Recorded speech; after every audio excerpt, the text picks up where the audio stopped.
పునాదులు ఉద్భవిస్తారు. ఒక్కొక్కడు ఒక్కొక్క విప్లవ వీరుడే విజృంభించి బ్రిటిష్ సామ్రాజ్యపు పునాదులు పెళ్లగిస్తారు.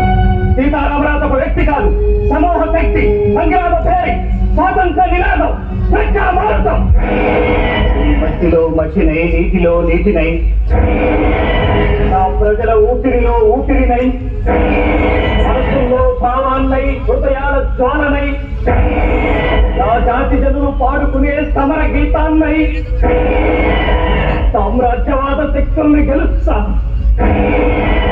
స్వతంత్ర భారతి జయకేతనంగా నిలుస్తాను.